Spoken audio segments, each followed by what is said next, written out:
Hello, good morning. Durga Pal ma'am की class में आप सबका स्वागत है। Class welcome back to Durga Pal ma'am's class. आज की क्लास में हम पढ़ने जा रहे हैं क्लास 6 की नई हिंदी पुस्तक मल्हार का 5वां चैप्टर रहीम के दोहे की एक्सरसाइज। इसके प्रश्न उत्तर मैं आपको करवाने जा रही हूँ। रहीम के दोहे के अभ्यास कार्य हम आज कर रहे हैं इस क्लास में। जो भी बच्चे इस क्लास में प्रेजेंट हैं, लाइक का बटन दबाकर और अपना नाम लिख करके अपनी अटेंडेंस लगा दीजिए। मुझे पता चल जाएगा कि दुर्गा पाल मैम की क्लास में इस समय कौन कौन बच्चे पढ़ रहे हैं। इससे पहले आपने वीडियो देखी होगी जिसमें रहीम के दोहे का एक्सप्लेनेशन, सार, भावार्थ, सरलार्थ, व्याख्या मैंने बहुत अच्छे तरीके से आपको करके बताई है। सारे दोहों की सरल अर्थ में व्याख्या मैंने की है, वो वीडियो आपने देख लिया होगा।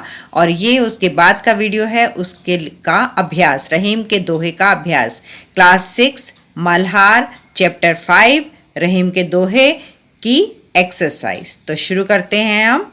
पहला प्रश्न जो आपको दे रखा है वो है कि नीचे दिए गए प्रश्नों का सबसे सही सटीक उत्तर कौन सा है। उसके सामने तारा यानी स्टार आपको बनाना है उसके सामने। तो पहला क्वेश्चन जो दे रखा है वो है, रहीमन जीवा बावरी कही गई सरग पाताल, आपू तो कहीं भीतर रही जूती खात कपाल। इस दोहे का भावार्थ क्या है, इसका अर्थ क्या है, ये आपको बताना है। 4 ऑप्शन हमें दे रखे हैं। पहला ऑप्शन है सोच समझकर बोलना चाहिए, इसका अर्थ ये है। मधुर वाणी में बोलना चाहिए, ये अर्थ है। धीरे धीरे बोलना चाहिए, ये है। या फिर सदा सच बोलना चाहिए, ये है। इनमें से कौन सा आंसर सही है?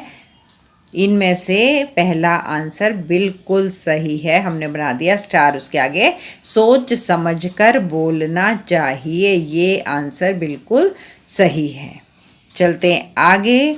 दूसरा क्वेश्चन है, रहीमन देखी बड़ेन को लघु न दीजिए डारी, जहाँ काम आवे सुई कहा करे तलवारी। रहीम जी कहते हैं कि बड़ों को देख करके छोटों को छोड़ नहीं देना चाहिए, त्याग नहीं देना चाहिए, क्योंकि जहाँ पर सुई का काम होता है वहाँ तलवार क्या करेगी। तो इसमें कौन सा आंसर सही है हमारा? तलवार सुई से बड़ी होती है, क्या ये आंसर सही है? सुई का काम तलवार नहीं कर सकती, तलवार का महत्व सुई से ज़्यादा है। हर छोटी बड़ी चीज़ का अपना महत्व होता है। कौन सा आंसर सही है? यस, ये वाला आंसर सही है कि हर छोटी बड़ी चीज़ का अपना महत्व होता है। तीसरा क्वेश्चन देखते हैं। क्वेश्चन के ख भाग में हमसे पूछा गया था कि आपने ऊपर 2 आंसर जो चुने हैं वही क्यों चुने। तो उसका अर्थ है, अब अपने मित्रों के साथ चर्चा कीजिए और कारण बताइए कि आपने यही उत्तर क्यों चुने। ये तो प्रश्न था। मैंने ये उत्तर इसलिए चुने क्योंकि जीभ के कारण ही सारी लड़ाई झगड़े होते हैं, इसलिए सोच समझकर बोलना चाहिए ताकि बाद में पछताना ना पड़े। ये पहले का उत्तर था ना कि हमें सोच समझकर बोलना चाहिए। हमने ये उत्तर इसलिए चुना है क्योंकि जीभ के कारण सारे झगड़े होते हैं। और दूसरा, हर छोटी बड़ी चीज़ का अपना महत्व होता है, अर्थात किसी को उसके रूप, आकार या आर्थिक स्थिति से कम नहीं आंकना चाहिए, क्योंकि प्रत्येक का अपनी अपनी जगह पर महत्व होता है। वहाँ पर दिया गया था कि जहाँ सुई का काम होता है वहाँ तलवार क्या करेगी। बड़े को देखकर छोटे को त्याग नहीं देना चाहिए। हमने इसका उत्तर चुना कि हर चीज़ का अपना महत्व होता है। तो क्यों चुना ये उत्तर हमने? इसलिए कि हर छोटी बड़ी चीज़ का अपना महत्व होता है। किसी भी चीज़ का रूप या आकार देख करके हमें उसको कम नहीं सोचना चाहिए, क्योंकि प्रत्येक का अपनी अपनी जगह पर महत्व होता है। एक की जगह पर दूसरी चीज़ काम नहीं आ सकती है, इसलिए हमने ये उत्तर चुना था। समझ में आ गया आपको ये दोनों क्वेश्चन के उत्तर? आगे है अगला प्रश्न है, मिलकर करें मिलान। पाठ में से कुछ दोहे स्तंभ 1 में दिए गए हैं, ठीक है, और उनके भाव स्तंभ 2 में दिए गए हैं। मतलब यहाँ पर आपको दोहे दिए गए हैं और यहाँ पर आपको उनके भाव यानी अर्थ दिए गए हैं। तो आपको क्या करना है, अपने समूह में चर्चा कीजिए और रेखा खींचकर सही भाव से मिलान कीजिए, यानी कि कौन से दोहे का कौन सा अर्थ है आपको ये मिलान करना है। चलिए देखते हैं कौन कौन सी लाइनें हमें दी हुई हैं यहाँ पर। पहला जो दोहा हमें दिया है वो दिया है, रहीमन धागा प्रेम का, मत तोड़ो छिटकाए, टूटे फिर ना मिले, मिले गांठ परी जाए। इसका अर्थ कौन सा है? प्रेम या रिश्तों को सहेज कर रखना चाहिए, ये इसका अर्थ है। प्रेम या रिश्तों को सहेज कर रखना चाहिए। दूसरा है, कही रहीम संपत्ति सगे, बनत बहुत बहुरीत, विपत्ति कसौटी जे कसे ते ही साचे मित्र। सच्चे मित्र विपत्ति या विपदा में भी साथ रहते हैं, इसका अर्थ ये है। अच्छा, तीसरा है, तरुवर फल नहीं खात है, सरवर पिय ही न पान, कही रहीम पर काज हित, संपत्ति संचही सुजान। सज्जन परहित के लिए ही संपत्ति संचित करते हैं। तो ये तीनों के अर्थ हमने बता दिए। ये मिलान है, पहले का आंसर तीसरा है, दूसरे का दूसरा ही है और तीसरे का पहला है। तो ये हमने इनका सही मिलान कर दिया। अगला प्रश्न है, पंक्तियों पर चर्चा। पंक्तियों पर चर्चा। नीचे दिए गए दोहों पर समूह में चर्चा कीजिए और उनके अर्थ या भावार्थ अपनी लेखन पुस्तिका में लिखिए। नीचे जो पंक्तियां आपको दी गई हैं, इन पंक्तियों पर अपनी क्लास में अपने ग्रुप में बैठ करके आपको चर्चा करनी है, डिस्कस करना है कि इन पंक्तियों का अर्थ क्या है। वैसे तो मैं इन पंक्तियों का अर्थ आपको करवा चुकी हूँ, इससे पहले की वीडियो अगर आप देखेंगे तो आपको सारी पंक्तियों के अर्थ वहाँ पर मिलेंगे। लेकिन अभी आप इसी क्लास में पढ़ना चाहते हैं तो मैं इनके अर्थ आपको एक बार फिर से बता रही हूँ।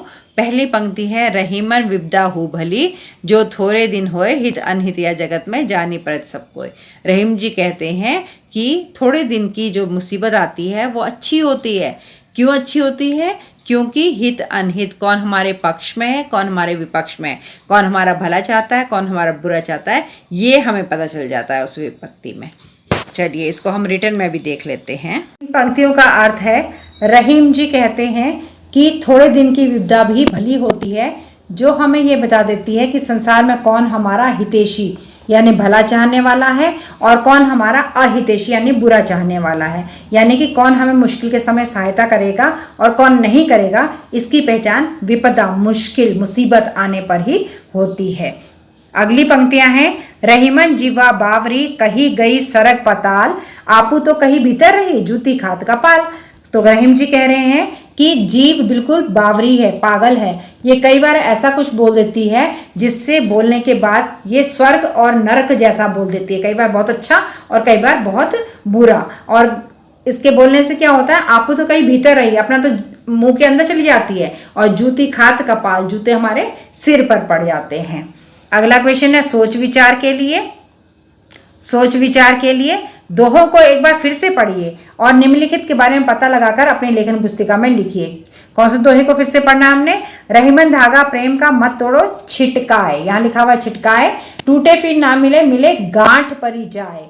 तो इस दोहे में मिले के स्थान पर जुड़े भी लिखा होता है और छिटकाए के स्थान पर चटकाए लिखा होता है। कई कई जगहों पर अगर आप किसी दूसरी किताब में ये रहीम जी के दोहे ढूंढें तो हो सकता है आपको छिटकाए की जगह चटकाए लिखा हुआ मिलेगा और मिले की जगह जुड़े लिखा हुआ मिलेगा। ठीक है। और इसी प्रकार से पहले वाले दोहे में डारी के स्थान पर डार और तलवार के स्थान पर तरवार, और चौथे दोहे में मानुष के स्थान पर मानस का भी प्रयोग मिलता है। ऐसा क्यों होता है कि किसी किताब में कुछ लिखा है, किसी किताब में क्यों कुछ लिखा है, तो ऐसा क्यों होता है ये पूछा गया है।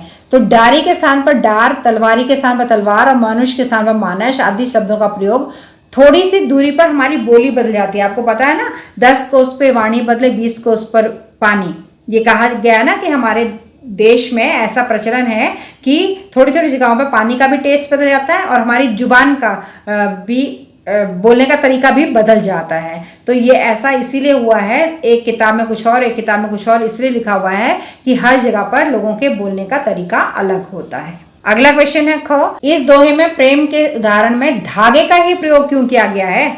प्रेम रूपी धागा रहीमन धागा प्रेम का मत तोड़ो चटकाए, मतलब धागा ही क्यों कहा है प्रेम को, कुछ और भी तो कह सकते थे। क्या आप धागे के स्थान पर कोई दूसरा सुझाव देंगे? अपने सुझाव का कारण बताइए कि धागे के स्थान पर आप क्या लिख सकते हैं और क्यों लिखने चाहेंगे। तो इसका उत्तर है, कवि ने प्रेम के टूटने को धागे द्वारा दर्शाया है। जिस तरह धागा एक बार टूट जाए तो उसे जोड़ने के लिए गांठ लगानी पड़ती है, उसी तरह से प्रेम संबंध में भी अगर दरार आ जाए तो भले ही वो जोड़ लिया जाए लेकिन मन मुटाव हमेशा ही रहता है। इसको हम अन्य उदाहरण की से भी समझ सकते हैं। हम कोई और दूसरा शब्द भी इसमें लिख सकते हैं। कौन सा शब्द लिख सकते हैं? देखिए, बाजार से जब हम नई किताब खरीद कर लाते हैं, ठीक है ना, तो हम उस नई किताब को बड़े प्रेम से रखते हैं, उसको कवर भी चढ़ाएंगे, बड़े आराम से रखेंगे, बड़ी उसका ध्यान रखेंगे, बड़े अपने संभाल के बैग के अंदर रखेंगे, घर में भी संभाल के रखेंगे। लेकिन थोड़े दिनों के बाद जब वो किताब फट जाती है तो क्या उस किताब को अब बेचने जाओ तो उसकी कीमत वही रहेगी? नहीं रहेगी, उसकी इज्जत भी कम हो जाती है ना। फिर फट गई तो हम उसकी तरफ ध्यान देना बंद कर देते हैं कि यार हो गया तो हो गया। इसी तरह से दोस्ती भी है, मित्रता भी है, प्रेम भी है। अगर एक बार हमारा प्रेम टूट जाता है तो फिर हम उस प्रेम पे ज़्यादा ध्यान नहीं देते कि ठीक है, इससे तो पहले भी मेरी टूट गई थी, दोबारा फिर से लड़ाई हो सकती है, तो हम उससे ज़्यादा अहमियत नहीं देते हैं। दूसरा उदाहरण है, एक टूटे हुए लकड़ी के डंडे को, एक लकड़ी का डंडा है उसे हमने तोड़ दिया, अब इसको दोबारा से हम जोड़ना चाहते हैं। कैसे जोड़ेंगे? कील वील ठोक करके जोड़ेंगे। तो अगर इसको जोड़ भी लिया जाए तो हम पहले की तरह इसका प्रयोग कर सकते हैं। अब हमें बड़ा ध्यान रखना पड़ेगा कि कहीं चुभ ना जाए, हाथ पे कील लगी हुई है, इसमें कपड़े ना फाड़ दे, तो इस तरह से उसका ध्यान रखना पड़ता है। तीसरा उदाहरण क्या है कि अगर हमारा एक कपड़ा फट गया, कपड़ा हमारा फट गया तो हम इसे सुई से सिल तो लेंगे, लेकिन सिलने के बाद जब हम इसे पहनेंगे तो अच्छा लगेगा, फिर हमें लगेगा अरे फटा हुआ कपड़ा पहन रखा है, तो हमारा मन भी नहीं अच्छा होगा, है ना।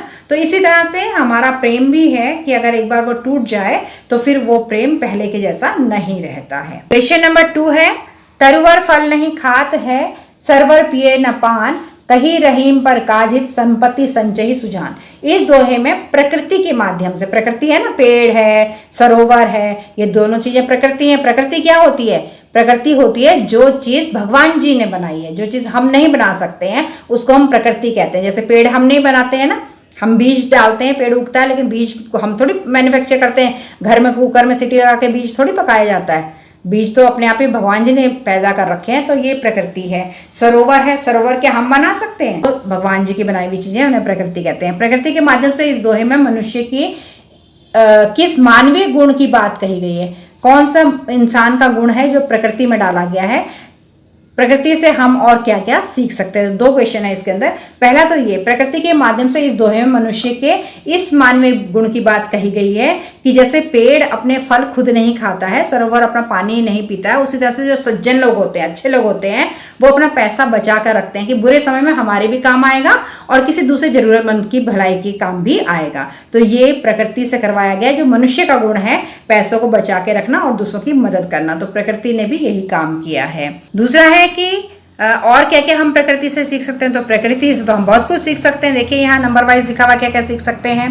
पहला है, नदियों में बहते पानी की तरह हमें भी लगातार आगे बढ़ना सीखना चाहिए, और जिस तरह से गर्मी में, घोर गर्मी में वृक्ष हमें छाया देते हैं, उसी तरह से अगर किसी दूसरे पे मुसीबत आ जाती है तो हमें उसकी मदद करनी चाहिए। और फूल जैसे अपनी खुशबू चारों तरफ बिखेरते हैं, वैसे ही हमें अपने अच्छे स्वभाव से लोगों को खुश करना चाहिए। सूरज जैसे हमें रोशनी देता है, वैसे ही हमें भी दूसरों को रास्ता दिखाना चाहिए, दूसरों की मदद करनी चाहिए। चांद की चांदनी की तरह हमेशा दूसरों को राहत देनी चाहिए। जैसे चांदनी रात में चांद की हल्की हल्की रोशनी आती है ना, ठंडक देती है, बहुत अच्छी लगती है। इस तरह से हमें भी दूसरों को राहत देनी चाहिए। पर्वतों की भांति अपने विचारों को दृढ़ रखना चाहिए। पर्वत कितने ठोस होते हैं, पहाड़ ऐसे हाथ मारने से टूट थोड़ी जाते हैं वो। इस तरह से हमें भी एकदम दृढ़ संकल्प वाला होना चाहिए कि हमें पढ़ाई करनी है तो करनी है, हमें क्लास में फर्स्ट आना है तो आना है। तो इस तरह से मजबूत इरादे वाला व्यक्ति हमें भी बनना चाहिए। और आखिरी लाइन क्या है? सागर की भांति अपने हृदय को विशाल बनाना चाहिए। समुद्र कितना बड़ा होता है ना, कितना सारा पानी होता है उसके अंदर, ऐसे ही हमें अपने दिल को भी बहुत बड़ा बना करके रखना चाहिए। लालच, कंजूसी नहीं करनी चाहिए कि किसी को अरे हम इसको एक पेंसिल क्यों उधार दें, हमारी पेंसिल घिस जाएगी, हम पेन क्यों दें, ये इस तरह की लालच नहीं करनी चाहिए। जीवन में अच्छी और बुरी घटनाएं सबके साथ होती हैं, तो अगर आज हम किसी की मदद करेंगे तो कल को कोई हमारी मदद भी करेगा। वो नहीं करेगा इंसान जिसकी मदद हमने की, लेकिन कोई दूसरा जरूर करेगा। तो इस तरह से हमें प्रकृति से ये सब चीजें सीखनी चाहिए। अगला क्वेश्चन है, शब्दों की बात हमने शब्दों के नए नए रूप जाने और समझे, अब कुछ करके देखें। शब्द संपदा, संपदा मतलब धन दौलत, शब्दों की दौलत है यहाँ पर। कविता में आए कुछ शब्द नीचे दिए गए हैं। इन शब्दों को आपकी मातृभाषा में क्या कहते हैं? आप सबकी मातृभाषा हिंदी ही होगी मेरे ख्याल से, हिंदी पढ़ रहे हैं तो हिंदी होगी। कईयों की अगर मराठी, कन्नड़, बंगाली है तो फिर उनकी भाषा में क्या कहते हैं ये तो मुझे पता नहीं, लेकिन मैंने हिंदी भाषा के शब्द यहाँ पर लिखे हैं क्योंकि मेरी मातृभाषा भी हिंदी है। तो कविता में आए हुए शब्द यहाँ पर लिखे हुए हैं, इस जगह पर कविता में आए हुए शब्द हैं और यहाँ पर मेरी मातृभाषा के शब्द यानी हिंदी के शब्द हैं। तो देखते हैं कौन कौन से शब्द। तरुवर आया है कविता में, तो तरुवर को हम कहते हैं पेड़। विपत्ति कष्ट, छिटकाए तोड़ना, सुजान सज्जन।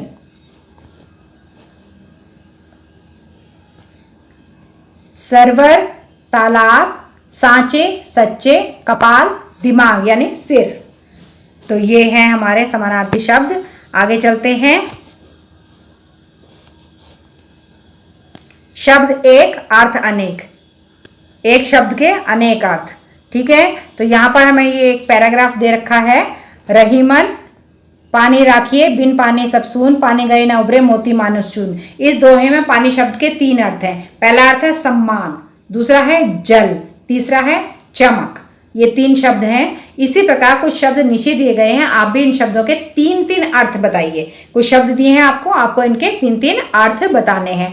आप इस कार्य में अब या तो शब्दकोश यानी कि डिक्शनरी, इंटरनेट अपने गूगल बाबा से पूछ लो, शिक्षक अपने टीचर से पूछ लो, अभिभावक अपने पेरेंट्स से पूछ लो, या फिर सीधे से दुर्गा पाल मैम की क्लास में बैठे हैं ना, तो मैं ये बता देती हूँ, क्यों इन लोगों को परेशान करना है, छोड़ो। तो पहला शब्द था कल। कल के लिए 3 अर्थ हैं कल के। आने वाला कल, बीत चुका कल, उसे भी कल कहते हैं, आने वाला कल। चैन या शांति, मुझे तो कल पड़ गई कहते हैं ना, शांति पड़ गई। और कल का मतलब होता है मशीन। कल युग कहते हैं ना, आजकल कल युग चल रहा है, तो कल युग का मतलब मशीन है। आजकल मशीन का युग चल रहा है, सारे काम मशीनों से होता है ना।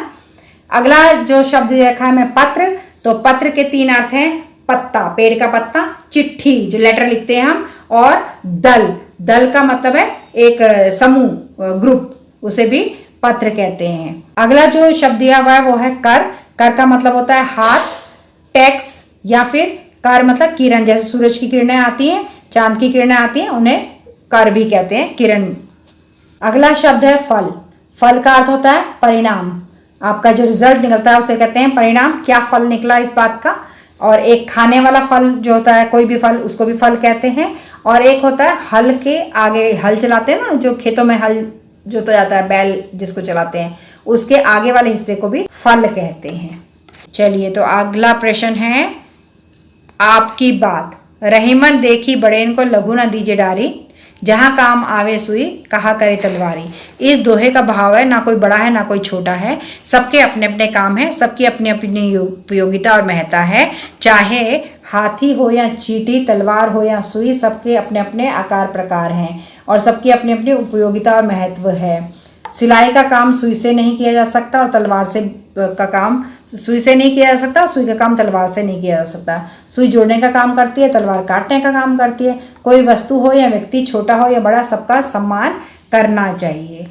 अपने मनपसंद दोहे को इस तरह की शैली में अपने शब्दों में लिखिए। तो अब आपको अपना मनपसंद दोहा छांटना है और उसे अपनी भाषा में लिखना है। तो मैंने यहाँ जो दोहा छांट रखा है वो है, बड़े बड़ाई ना करें, बड़े ना बोलें बोल, रहीमा हीरा कब कहे लाख टका है मोल। तो रहीमदास जी कहते हैं कि जिनमें बड़प्पन होता है वो अपनी बड़ाई खुद नहीं करते हैं। जिन लोगों में बहुत गुण होते हैं ना, जो बड़े प्रतिभाशाली लोग होते हैं, वो ये नहीं कहते कि अरे मैं इतना पढ़ा लिखा हूँ, मुझ में ये गुण है, ऐसा है वैसा है। वो अपने मुंह से बड़ाई नहीं करते हैं, उनके कार्य ही उनके कौशल को दर्शा देते हैं। जब वो काम करते हैं ना, लोगों को खुद से समझ में आता है कि हाँ ये बहुत पढ़ा लिखा है, इसको बहुत कुछ आता है। हमें भी अपने गुणों को दर्शाना नहीं चाहिए। हमें किसी के सामने ये नहीं करना चाहिए मैं अभी आपके लिए यहाँ पे वीडियो बना रही हूँ, मैं कहूँ कि दुर्गा पाल मैम से पढ़ने के लिए आइए, दुर्गा पाल मैम के पास ये डिग्री है। नो, ये अपने आप से नहीं कहना चाहिए। जब हम काम करते हैं, यानी कि जैसे मैं आपको पढ़ा रही हूँ, आप मेरी हर क्लास में आते हैं, पढ़ते हैं, तो मेरे पढ़ाने के स्टाइल से आपको पता चल जाएगा कि हाँ मैम पढ़ी लिखी है, मैम के पास अनुभव है, एक्सपीरियंस है काफ़ी ज़्यादा, तो हमें अच्छा पढ़ा रही हैं। तो आप लोगों को खुद पता चलेगा, लेकिन मुंह से पढ़ाई करना गलत है। वे स्वतः ही हमारे कार्यों के माध्यम से सबके समक्ष आ जाते हैं। हमारे अंदर जो गुण होते हैं वो सबके सामने अपने आप ही आ जाएंगे। जैसे कुशल खिलाड़ी अपने खेल से, बावर्ची अपने स्वादिष्ट खाने से, जो खाना पकाने वाला कुक होता है अगर वो बहुत स्वाद खाना बनाता है तो सबको पता चल जाएगा। और एक खिलाड़ी है और वो बहुत अच्छा खेल रहा है, बहुत ज़्यादा स्कोर कर रहा है, तो सबको पता चलेगा कि ये बहुत अच्छा है। एक श्रेष्ठ गायक है, एक सिंगर है, बहुत अच्छा गाता है, जब वो स्टेज पे गाएगा तो सबको पता चल जाएगा। एक टीचर बहुत अच्छा पढ़ा रहा है तो जब वो पढ़ाएगा तो सबको पता चल ही जाएगा। धीरे धीरे एक एक करके बहुत सारे लोगों को पता चल जाएगा कि हाँ, ये टीचर सबसे बढ़िया पढ़ाता है। तो इस तरह से हमें अपने गुणों को बखान नहीं करना चाहिए। अब इस चैप्टर का बहुत ही बढ़िया सा भाग लास्ट जो आ गया है, बहुत बढ़िया सा, वो है क्या, आज की पहेली। चलिए पहेली पूछते हैं हम। 2 पहेलियां यहाँ पर दे रखी हैं। पहली है, 2 अक्षर का मेरा नाम, आता हूँ खाने के काम, उल्टा होकर नाच दिखाऊं, मैं क्यों अपना नाम बताऊं। तो ये कह रहा है कि अगर मैं उल्टा हो जाऊं, मेरा 2 अक्षर का नाम है, जो भी शब्द हम है इस पहेली का उत्तर, वो शब्द 2 अक्षरों वाला है, और अगर उस शब्द को हम उल्टा कर दें तो वो नाच बन जाता है। तो उल्टा करके अगर नाच बनता है तो इसको सीधा कर लो, क्या बनेगा, चौ ना, है ना, यही तो बनेगा। नाच का उल्टा, ये उल्टा करके कह रहे हैं कि नाच बन जाता है, तो हमने इसको सीधा कर दिया, चना हो गया। उल्टा ऐसा करो, नौ पहले बोलो और च बाद में पढ़ो, तो ये नाच हो गया ना। तो इसका मतलब ये इसका आंसर क्या है, चना है। ठीक है, एक तो मैंने बता दिया। अब दूसरा, चलिए आप लोग बताइए। एक किले के 2 ही द्वार, उनमें सैनिक लकड़ीदार, वाह भाई वाह, टकराए जब दीवारों से जल उठे सारा संसार। बताइए तो क्या है, जल्दी से कमेंट बॉक्स में कमेंट कर दीजिए जिसको भी इस पहेली का अर्थ पता है। रीना, मीतू, अमित, मोहित, जतिन, दीक्षा, किसने किया कमेंट? चलिए मैं कमेंट बॉक्स अभी चेक कर लूँगी। उससे पहले मैं आपको सही उत्तर बता दूं कि एक किले की 2 दीवारें हैं। ठीक है, किला एक ही है, उसकी दीवारें 2 हैं, और उसमें सैनिक लकड़ीदार। उस किले के अंदर जो सैनिक है वो कौन है, लकड़ी वाले हैं। टकराएं जब, वो जो सैनिक दीवारों से टकराते हैं तो सारा संसार जल उठता है। समझ में आया कुछ? माचिस के 2 तरफ होता है ना, वो जलाने के लिए जो लगा होता है केमिकल, वो 2 तरफ लगा होता है, और उसके अंदर लकड़ी की तीलियां होती हैं, और उन तीलियों को जब हम उन्हीं से घिसते हैं तो जल उठा सारा संसार। तो इसका मतलब इस पहेली का अर्थ क्या है, माचिस। तो किस बच्चे ने सही आंसर दिया था मैं कमेंट बॉक्स में चेक कर लूँगी। यहाँ तक वीडियो पहुँचे उससे पहले ही सही आंसर देना है। टाइमिंग भी देख लूँगी मैं, किसने चीटिंग किया है और किसने अपने से आंसर दिया है। और जिस बच्चे ने सही आंसर दिया होगा, नेक्स्ट जब चैप्टर में पढ़ाऊँगी ना, उसमें मैं बताऊँगी किस बच्चे ने सही आंसर दिया था। चलो, ये मैंने पूरी एक्सरसाइज आप लोगों को करा दी। अब हम मिलेंगे अगली वीडियो में। आपने इस वीडियो को लाइक करना है, अपने दोस्तों के साथ शेयर करना है। चैनल पे नए हैं, सब्सक्राइब नहीं किया तो सब्सक्राइब जरूर कर लेना है, और बेल आइकन को दबा कर रखना है ताकि आपको नोटिफिकेशन मिलता रहे आपकी क्लास के वीडियोस का। ठीक है, और क्या करना है, एक प्यारा सा कमेंट छोड़ना है। चाहे जो मैंने क्वेश्चंस पूछे चैप्टर के वो उनका आंसर लिखो, या अपना नाम, अपने स्कूल का नाम जो आपको सही लगे वो लिख दो। ठीक है, bye bye, tata, love you all. Thanks for attending Durga Pal Ma'am's class. Please like, share, subscribe, and don't forget to leave a lovely comment. Thank you.